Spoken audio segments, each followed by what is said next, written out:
Guys, I'm gonna wait a couple minutes, see if anyone gets in here. But I'm gonna kind of also post this on the channel for anyone that wants to watch in the future. We're in the new studio. It's pretty awesome, and I'm really happy with how the studio came out. Um, Kind of how the studio had to be moved was my wife is going to be opening I believe, a daycare center in our basement, and so I had to find a place to put the new studio because that's where it was. Um, we decided we have 2 bedrooms in our upstairs of our house, and so we decided, hey, let's turn one of these bedrooms into the studio. So with that, I got a pretty awesome facelift on the studio. I made a cool angled back wall, and I think the lighting's going to be better in here for my videos and probably the audio too. And hopefully it just feels better to record in here. Always kind of sucked to have to go down the basement. It's cold down there, kind of dingy. And so I'm looking forward to the studio being in here. So with that said, this is actually the first thing I've done in the studio. I've got a couple reviews I need to record. I'm probably going to be recording one tomorrow and releasing that early next week. I've got a couple more I need to record as well. But I kind of wanted to use this live as a update for you guys. I know a lot of people have been following along with my Rix journey using the new Rix Leap 6 scope. And so I just want to use this live as a opportunity to update you guys. If you guys have any comments along the way, I think you can type in the chat. I'm not positive. This is the first live I've ever done on YouTube, but I think you can post in the chat and I can read your posts. I have my laptop here, so if you guys have anything you want me to address, let me know. But basically, I'm not using the Leap 6 anymore. I've got the iRay Bolt 50 version 2 on my new rifle, which is a SIG cross chambered in 6.5 Creedmoor. Some of you probably know that, some of you might not. But I teased the other day that I got a new rifle, and so that is the SIG cross in 6.5 Creedmoor, and I've been pretty impressed with its accuracy. I've shot it a few times. I shot it once getting it 0, then I shot it again to 0 this iRay bolt, and man, it seems like it's going to be a shooter. So with that said though, guys, some of you have probably seen that I posted my Rix for sale on Facebook. Listen, I have no hard feelings with Rix. I think that scope is a phenomenal scope. I've really enjoyed running it. But there are some video corruption issues going on, and it doesn't really work out for me as a content creator. If you were relying on video footage to save and then you went to look at it later and it wasn't there, I think you'd be pretty upset about it if you were relying on that to make a YouTube video. So with that said, I took it off the rifle. I let Rix know that I won't be running that scope. At least, maybe in the future, but right now it's not it for me. The audio hasn't been good since day one, which was a bummer because I initially was going to record audio externally with like a microphone like this, just, record audio. This can record audio directly onto it, and I was going to record audio that way. That's a pain in my ass, to be honest with you guys. I have to sync it up in my editing software and get it to work that way. So I just decided I'm not going to frig with that. And so then I was recording with the scope for audio and video, and just the audio was really not good. I had multiple comments in my videos that were like, why does it sound like there's a horn beeping in the background? And that's just the scope. I don't really know how to describe it. There's no fix for that, unfortunately. Initially, we thought maybe they could fix it with firmware. Turns out they can't. So there's really no fix for that. Hopefully in the future they, tailor their microphones better in their scopes, at least their flagship scopes. But for now, no fix. It's not a huge deal, guys. To most people, they couldn't care less about the audio quality that their scope has. I obviously care because I'm trying to make content with it. So between that and the video corruption issues and not having a fix for that and no timeline on when the fix will be, I just made the decision. I'm going to take the scope off. I'm going to run a scope that I know performs extremely well, has a great track record. It's been out for a little over a year now, or just a year. It's been over a year because iRay came out with their Bolt 50 version 1, which had no audio. And then shortly later, they came out with the V2, which has audio.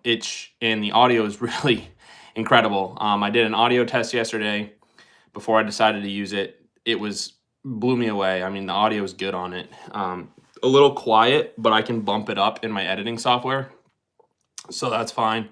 No issues there. And so I'm impressed. I ran it last night while I was out hunting. We didn't have any luck, but I did run it. I'll be honest with you guys, and I'll say this publicly. If anyone asks me, I'll tell them the video quality from the Leap 6 is better than the Bolt 50. I'm just going to say it. I know there's people out there that are fanboys of the Bolt 50 or fanboys of iRay. Listen, I'm just here to tell you how it is. I don't care. I'm not a fanboy for any of them. To be honest with you, if I was a fanboy of anybody, it'd be Pulsar. I love Pulsar. I think their scopes are phenomenal. So with that said, though, I think that the Bolt 50 has a phenomenal image. It's just maybe not quite as good as the Leap 6. I think the Leap 6 has better contrast and clarity. And its focus ring, it seems like you can dial its focus in a little bit tighter and get a slightly better image. So be that as it may, some people are going to tell me I'm crazy, and that's okay if that's how you feel. I've had a lot of people on Facebook be like, dude, the Bolt 50 is the best image out there really for 640, and it's close. But I got to be honest, I think the Leap 6 has a better image. So once Rick's irons out all these problems, they've got themselves a very, very good scope. I would be running it if they would fix those issues. And I just don't have time to wait around, right? So like there's other scopes I can be using that don't have those problems that I can rely on video recording and better audio. And that's that. What's up, Matthew Ewing? Going out this weekend in Missouri. Love it. What's the weather like out there? I know it's pretty cold in some of those areas. We have some cold here, but nothing like some of those states out there.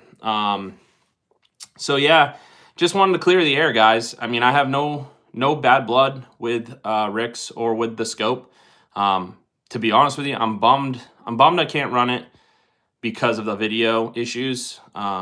Because I do thoroughly love the scope, and the laser rangefinder has been pretty good. Once I got it figured out kind of how to zero it with the scope, and I found some batteries that are rechargeable that run really well with it. The laser rangefinder is really good too, and I think they're going to be releasing that at SHOT Show next week. So looking forward to seeing what their price point is on it. I still don't know what their price point is. They've been trying to figure out what the price point is going to be for weeks now. So I don't know the price. A lot of people have asked me what's the price of the laser rangefinder. Don't know, and I also don't know when it's like actually going to ship to people. But I know they're unveiling it like officially. There's been photos and stuff on Facebook, but they're officially unveiling it at SHOT Show next week. So people will know what it looks like. They'll know the specs, things like that. I did sign a non-disclosure agreement with them, so I can't like tell you guys much about it. But everybody knows there's a laser rangefinder coming, and Rick's was okay with me having the ranging in my videos, so that's pretty cool. Shouldn't you be napping? Travis, no, I'm staying in tonight, my friend. It's cold and windy. I went out last night, and it was 8 degrees when we started, and it got down to 1 degrees, and I finally had to tell Brandon, dude, I'm calling it. I got cold. I'm not gonna lie. I didn't wear the proper gear, and I just got very cold. And it happened quick too. So like I dealt with being cold for a while, several sets, and then finally I was like, dude, I can't do it anymore, which I felt like kind of a pussy for doing that, but is what it is. Anyway, so yeah, I mean, that's pretty much it as far as the scope situation goes, you guys. I did put my rigs for sale, but the reason being is like I don't get scopes for free. I think people think like I get scopes for free, and I don't. I do have a very close, good partnership with Logan at Fall River Shooters. Logan's been really good to me, but I certainly don't get scopes for free. I do get sent scopes to test, and then I send them back so he can sell them. But and that seems to be that's what the case is with this Bolt 50 that I'm testing right now for my rays. Logan sent it to me. He knew I wanted to test one, and I've wanted to test one for a while, but he wasn't an iRay dealer for quite a long time, and so he couldn't send me one, which was a bummer. But I finally got my hands on one. I'm testing it, and I'll be honest, it's not my favorite scope. The screen is kind of busy with stuff. I don't know. It's not my favorite scope. The image quality is great. The build quality is phenomenal, and it's a good scope, but it's not my favorite. I don't love the menu system. The zeroing profiles it took me a while to figure out how to zero it. It wasn't intuitive, which, usually I've done enough of these that I can get in the menu without any sort of manual and figure out how to zero them. And it's usually a pretty quick process for me now. And I had to read some documentation on that scope to get it working. So wasn't a big fan of that. But once I did figure out how to zero it, it worked extremely well. And that scope is easy to get zeroed once you know how. And it came from the factory damn near zeroed for the rifle I put it on, which was pretty impressive. So I'm going to run it for a bit. It's got the American Defense Recon mount on it, and I'm going to run it at least until I make a decision on what I'm gonna buy. SHOT Show next week. I know there are some heavy hitters coming with some scopes, and I'm praying that Pulsar comes with a 3-power scope, 640 or better. Maybe they're 1024 sensor. I don't know, but I would love to see a 3-power 640 or 1024 with a built-in laser rangefinder with their Pro sensor. So right now, Pulsar makes the XG50 LRF, and it is almost the perfect scope for me, but it doesn't have their Pro sensor, which means the NETD rating of it, or its heat sensitivity, is not as good as some of the newer scopes out on the market. And so, like, why this Rix looks so good, I believe, in pretty much all conditions is because it has a super low NETD rating. And so it's just performing extremely well. It's giving you a really detailed image, and I think that's why. And same with the Bolt 50. I mean, it has a low NETD rating, and some of Pulsar's scopes have a lower NETD rating, and those are the scopes which have their Pro sensor. And they didn't put that Pro sensor in their XG50, which is a 3-power built-in LRF scope. It's the perfect scope for a coyote hunter, but you have thermal snobs like me who want that Pro sensor for the clarity and the detail and the ability to perform in poor weather conditions, and they don't have it yet. So if they come to SHOT Show with that, that's what I'll be buying, because I truly do miss my Pulsar. Everything about Pulsar, in my opinion, is basically perfection. I mean, they've perfected pretty much everything. You've got a picture-in-picture image that you can put up, and then you can zoom your picture-in-picture independently from your base magnification. So you can leave your base mag image at base mag, and then you can have a picture-in-picture above it and multiply that in independently. So pretty much every other scope I've tested, when you have picture-in-picture up and you go to zoom in, it's zooming the entire thing, including your base mag image and your picture-in-picture. And that's annoying, because the whole point of picture-in-picture is having the wide field of view down low, and then, a zoomed in small image that you can use to take a shot with. And I'm a big proponent of picture-in-picture. I love it. Every scope that I've used to date, I make sure it has picture-in-picture as an option. The Bolt 50 has picture-in-picture, and it works really good, but it doesn't record the picture-in-picture. So now if I'm shooting coyotes using picture-in-picture, you're going to watch the videos back and you're going to think I'm just shooting them on base mag and that I'm some sort of wizard. And that's not the case. I'm using picture-in-picture to shoot them, but you can't see that. And also, it doesn't record the laser rangefinder range. So if I want people to know what the distance is in my YouTube videos, I have to say what that range is, and that's annoying too. So if you ask me, what is the perfect scope for a content creator like myself who's trying to produce YouTube videos of my hunts, it's Pulsar, because they record picture in picture, they record the menu, they record the laser ranging, they have ballistic ranging now. Their audio quality is great. Their video quality is good. You can record long videos and it will break them into 5-minute videos, so they're easy. It's easy to find later. They're just doing pretty much everything right, and so Pulsar is where my heart is. It's what I want to be running. They just don't make the perfect scope for me right now, as far as image quality goes. Mike Whitman. Any recommendations for a budget setup for night hunting? Yes, I do have recommendations. To be honest, if you're thinking night vision over thermal, there's several really good options out there right now. I really do like the Rix T20, the Torer T20. I think it's a pretty good night vision scope, and it comes with a IR light that's pretty usable. Most thermal scopes come with a really crap IR light that you have to upgrade to be able to use the scope at any distance. The light that comes with the Rix T20 is pretty good.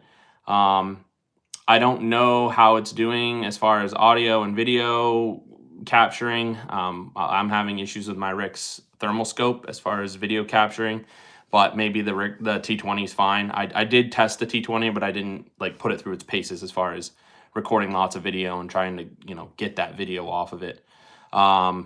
The ATN X-Sight 4K Pro is still up there with one of my favorite night vision scopes. They've had issues in the past, but they've come quite a long way with their firmware upgrades. The Ronin from Sniper Hog Lights seems to be a really nice, pretty affordable night vision scope.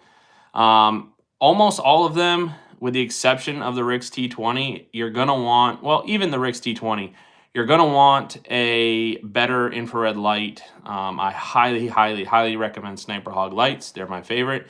I think that nobody else on the market is doing infrared lights as good as them, or any lights, to be honest. Their R&D is just really good. So yeah, if you're going to pair a night vision scope with an IR light, definitely a Sniper Hog Lights. But if you want to get into thermal, I have a really hard time with recommending budget thermal. You can totally spend like $1,200 and buy AGM 25-256. I've reviewed it on the channel. We've sold a ton of them through Logan at Fall River Shooters. It's a good scope. It has some really cool features in a budget scope. It's definitely not a scope you're going to want to use at long range. You're going to want to have, known distances, and it may be difficult to identify your target out beyond 100 yards or so, maybe 150. But as far as budget thermal that's actually really good and super usable, I would say probably an AGM Adder 35-384. That's a super great budget kind of entry level thermal scope that does it all and works extremely well. The Rix Leap L3 is $22.99. That thing is putting out a sweet image. It's unfortunately prone to the same video corruption issues that I'm dealing with my Rix Leap 6, but excellent image quality. Lots of really cool features. Has the optical zoom. Travis says, realistically, by the time you spend the money on a night vision scope and a good light, you're better off to save up for good thermal. Yes and no, Travis. I do agree with that for the most part. But if you're in a place where you can't use thermal, then now you're stuck. But also, if you're a new hunter, if you're new to it, you're new to night hunting, you might be better off to start with night vision, because you can identify your target much better. You're seeing the details in that animal, versus in a thermal, you're just getting a heat signature. So you really have to know what those animals look like in a thermal. You have to have kind of studied it. You have to have had watched footage and gone out and hunted and seen those animals to know what they look like. And so I agree with you. I think, thermal's far superior to night vision in most every way, but it just depends on kind of what you're looking to do. Just picked up a Sig Cross and 6.5 Creedmoor myself, trying to get different ammo to see what it likes most. What do you like for it? So that's actually cool. I was hoping some of you guys had some suggestions, but for right now, I'm a reloader. I've been reloading for years now, and I didn't really want to take the time to develop a load for it and walk it in and get really good grouping. And so what I did is I went on and I ordered 100 of the brand new Hornady ELD VT projectile. Well, factory loads, really. They're called Hornady V-Match, and they just came out. There's no videos on them yet. There's no testimonies. There's no people putting coyotes down with them to see how they perform. So I was like, you know what? I'm going to try them because they have a super good ballistic coefficient, and they're 100 grain projectiles, so they should work really well on coyotes, and they're going to have great velocity.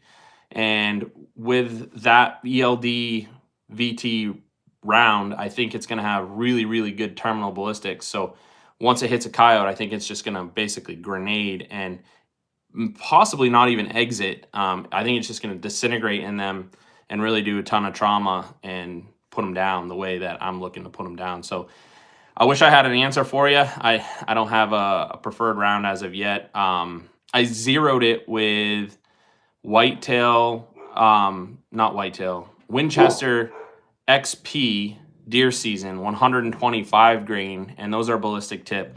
And I'll tell you what, that gun, my gun liked them. My Sig Cross and 6.5 really liked them. It grouped them well. They're just a factory round. They were only like $33 for a box of 20. Hey, be quiet. Sorry guys. Bailey, come here. They were pretty cheap, but I got those just to get me by in the meantime while I'm waiting for those ELD VTs to ship. Those are supposed to be here tomorrow though, so probably could have got by just waiting. But anyway, so yeah, guys, that's like pretty much it. I just wanted to kind of clear the air with the Rick situation. Make sure you guys knew, like, there's no bad blood. I still love the scope. I am selling it, but it's because I'll need the money to help put towards whatever it is I'm going to go with.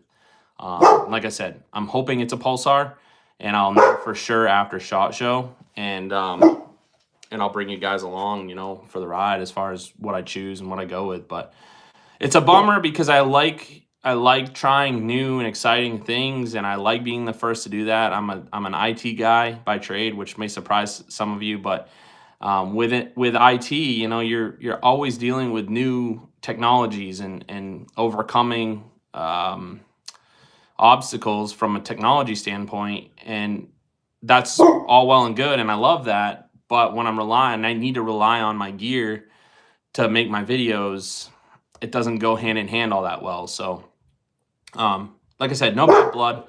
Love the scope, and I'd still recommend them to most people. The only people I would say don't buy one is someone like myself who really needs that content, really needs that video, needs good audio. That's it. The laser rangefinder suite works good. I found a different mounting method that didn't come with the rangefinder that I preferred, but it requires an actual handguard, like an AR handguard or the handguard on my Sig Cross. Yeah, and then like I'm trying the laser rangefinder in this Bolt 50, and it works pretty good. Very, very similar kind of thing. So I will say I really much prefer integrated laser rangefinders. I'm finding that because this Rix with their LRF and the Bolt 50 with its LRF, they're really the first that I've had to pair with a scope and turn on my scope and deal with batteries for both. And I don't prefer that. I have enough shit that I'm carrying into the field with me when I'm trying to hunt at night that the less I have to mess with as far as buttons and batteries and turning on and turning off, the better for me. And Pulsar is the only one really doing that with their integrated laser rangefinders. So That's part of why I love Pulsar so much. It's just easy, it just works. I don't have to manage multiple different batteries. But going back to batteries, they have proprietary batteries that you have to buy, and they're expensive. Whereas like Rick's is running their stuff off of batteries you can just buy, you know, like 18650s and CR123s. And so I like that. You know, I like off the shelf batteries and cheap batteries that perform well. And like an 18650 is my favorite battery. It performs extremely well. It does well in cold. Has awesome battery life, and they're cheap. So like you can literally buy 10 of the damn things and carry, you know, half of them with you if you want it. I mean, I literally only take maybe two to three with me hunting, and if I even change into that second one, you know, in a night, you know, I'm doing well. I mean, I'm staying out. If I'm staying out all night, I only need 2 batteries. So anyway, but I've probably rambled on quite a bit and talked about stuff that I didn't even really plan to. But like I said, this is my first live on YouTube, you guys, and it was mostly just to kind of update you. And like I said, this is the new studio. I'm pretty excited. I got a couple of sweet photos, prints that James Bostic did for me. He's doing really, really beautiful prints. That's all his original artwork. He's doing like coyotes, bobcats, fish, deer, all kinds of just wildlife, and it's really, really awesome. So hung them up in the studio because they mean a lot to me. My wife bought them for me for Christmas. My mom bought me the deer one, and my wife bought me the coyote, and they kind of are special to me. So yeah, with that said, guys, I'm gonna sign off. It's Friday night, and I'm going to have a couple drinks and go see the wife. Sounds like she just got home. That's what the dogs are barking at. So go see the kiddo and the wife, and I'll see you guys soon. Thanks for joining the live, guys. And if you have any questions, drop them in the comments. I read everyone's comments, and some I respond to, some I don't. If I don't respond to your comment, don't take it personally. You can always email me. I read my emails as well. So I'll see you guys soon, though. Thanks for joining in.